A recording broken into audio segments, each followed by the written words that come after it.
और वैश्विक अर्थव्यवस्था जहां अनिश्चितताओं और चुनौतियों से जूझ रही है, तो वहीं भारत विकास की नई इबारत लिख रहा है। जी हां, वित्त वर्ष 2025-26 में 7.7% की जीडीपी वृद्धि के साथ भारत ने इस बार फिर दुनिया की सबसे तेजी से बढ़ती प्रमुख अर्थव्यवस्थाओं में अपनी मजबूत मौजूदगी दर्ज कराई है। भारत की ग्रोथ स्टोरी पर आपको दिखाते हैं ये खास रिपोर्ट। वैश्विक आर्थिक अनिश्चितताओं, भू राजनीतिक तनाव और व्यापारिक चुनौतियों के बीच भारत ने एक बार फिर अपनी दमदार क्षमता का परिचय दिया है। वित्तीय वर्ष 2025-2026 में देश की वास्तविक सकल घरेलू उत्पाद वृद्धि दर 7.7% रही, जबकि नॉमिनल जीडीपी में 8.9% की प्रभावशाली वृद्धि दर्ज की गई। सांख्यिकी एवं कार्यक्रम कार्यान्वयन मंत्रालय द्वारा जारी इन आंकड़ों ने साबित कर दिया है कि भारत दुनिया की सबसे तेजी से बढ़ती अर्थव्यवस्थाओं में अपनी अग्रणी स्थिति को मजबूत बनाए रखा है। ये वृद्धि कोई संयोग नहीं बल्कि विनिर्माण, सेवा और कृषि सेक्टर की साझा मजबूती का प्रमाण है।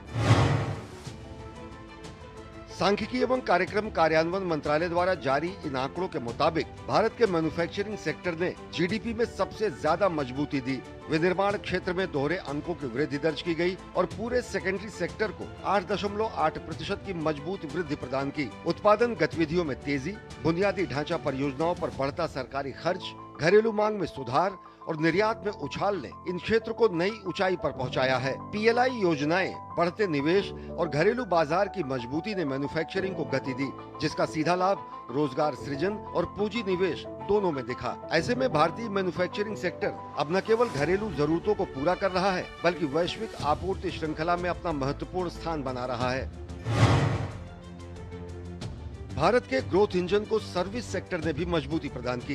व्यापार, होटल, परिवहन, संचार, प्रसारण, भंडारण, वित्तीय, रियल एस्टेट और पेशेवर सेवाओं ने दोहरे अंकों में वृद्धि दर्ज की। इसका नतीजा ये रहा कि तृतीय क्षेत्र की वृद्धि दर 9.3% पर पहुंच गई, जो अर्थव्यवस्था के सभी प्रमुख क्षेत्रों में सर्वाधिक है। पर्यटन, डिजिटल सेवाएं, बैंकिंग, वित्तीय सेवाएं और लॉजिस्टिक क्षेत्रों में आई तेजी ने इस प्रदर्शन को और बेहतर बनाया।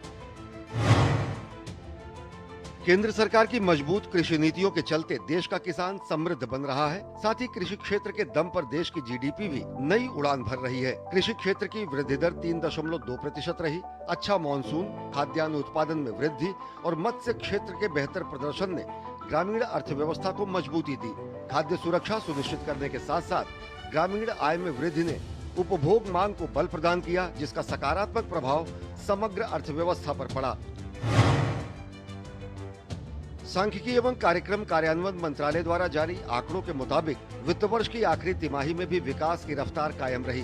वास्तविक जीडीपी 7.8% और जीवीए 7.9% बढ़ा। इस दौरान जीएफसीएफ में 10.8% का शानदार उछाल और पीएफसीई में 7.1% की वृद्धि ने साबित कर दिया कि निवेश और उपभोक्ता विश्वास दोनों मजबूत बने हुए हैं। इस वित्त वर्ष की सबसे बड़ी खासियत ये है कि विकास किसी एक क्षेत्र पर आश्रित नहीं रहा। कृषि ने ग्रामीण आधार को मजबूत किया, तो मैन्युफैक्चरिंग ने औद्योगिक गति प्रदान की और सर्विस सेक्टर ने ऊंची उड़ान भरी। मजबूत घरेलू मांग, बढ़ता निवेश, सरकारी बुनियादी ढांचा खर्च और नीतिगत सुधारों ने मिलकर ये करिश्मा किया है। वैश्विक मंदी के दौर में 7.7% की वास्तविक जीडीपी वृद्धि दर भारत के आर्थिक सुधारों की निरंतरता का प्रमाण है। अजय मिश्र और अमरेंद्र गुप्ता की रिपोर्ट, डीडी न्यूज।